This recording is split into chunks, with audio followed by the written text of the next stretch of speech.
Hello everyone! Garry Kasparov and Magnus Carlsen played 3 games altogether. All 3 games were played in 2004, and this game here, it's the first game Carlsen gets to play against the former world champion. The game was played on 17th of March 2004. It wasn't a part of a tournament, it was a part of an opening ceremony that was before the tournament. The tournament was the day after, on the 18th, and in the tournament Carlsen will get to play against Kasparov and the other players 2 more games. So it's quite an interesting game, and since Kasparov retired in 2005, 2 of them never got a chance to play again in an official game.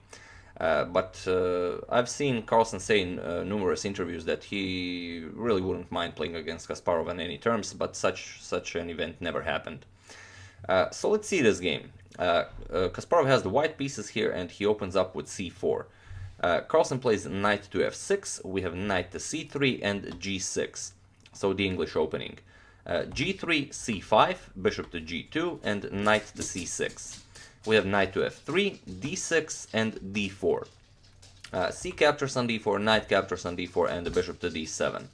Kasparov castles, we have bishop to g7, both sides simply developing pieces.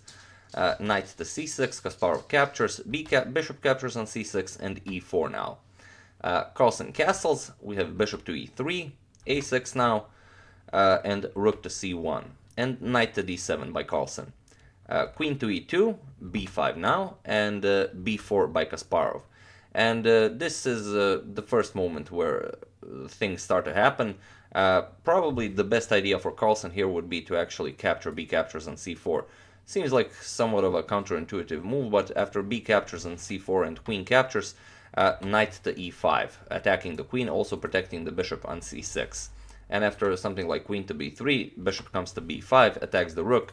Now either you move the rook, or probably the best thing would be to exchange. Knight captures bishop on b5, and after a captures on b5, the material is equal. Carlsen has a nice rook on a8. Okay, Kasparov does control the c file, but it's a playable game.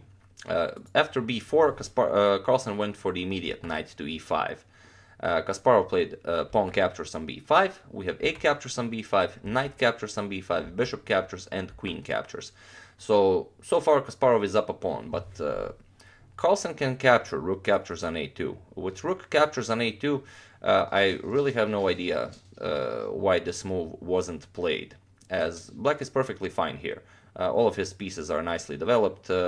Okay, Kasparov does have a firm grasp on the c file, and it is kind of difficult to decide what to do with the queen with black and how to develop the rook on f8. So maybe that's the reason why Carlsen didn't go for this rook captures on a2. But the knight is perfectly fine on e5. Okay, black will, white will eventually kick it with f4 if he wants to, although this will open up his king a bit. But instead, after this queen to b5 by Kasparov, Carlsen didn't capture the pawn, he played queen to b8. Probably with the idea that if Kasparov captures the queen, queen captures, rook captures, now Carlsen will win back either this pawn or the other pawn, or both of them. But after this queen to b8, now Kasparov played a4, and a4 is a very dangerous move. If Carlsen plays any slow move other than capturing the queen, then Kasparov will play bishop to b6, and after bishop to b6 he will push a4, and the bishop and 2 pawns will be completely protected, and Kasparov will keep the 2 passed pawns.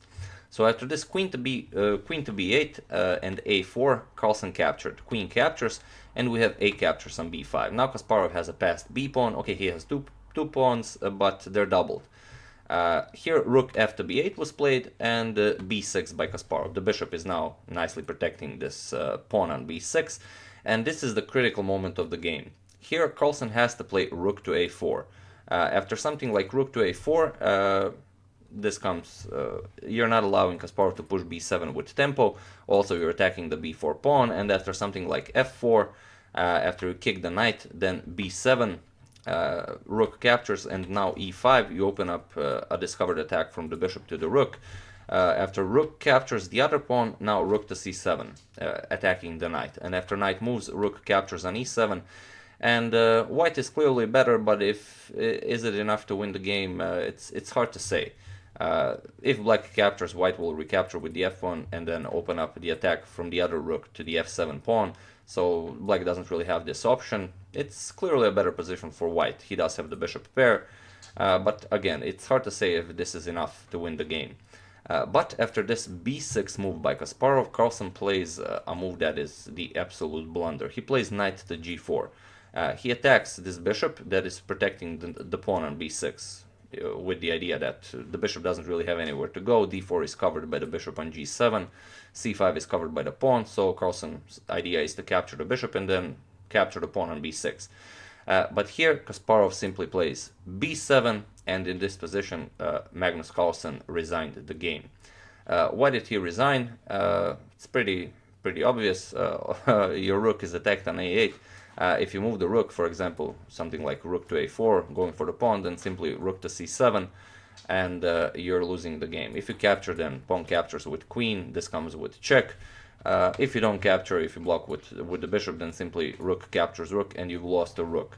On the other hand, after this b7 move, if you capture it, then simply e5, and this bishop is capturing either this rook or this rook, and again, you're winning the exchange and you're losing the game.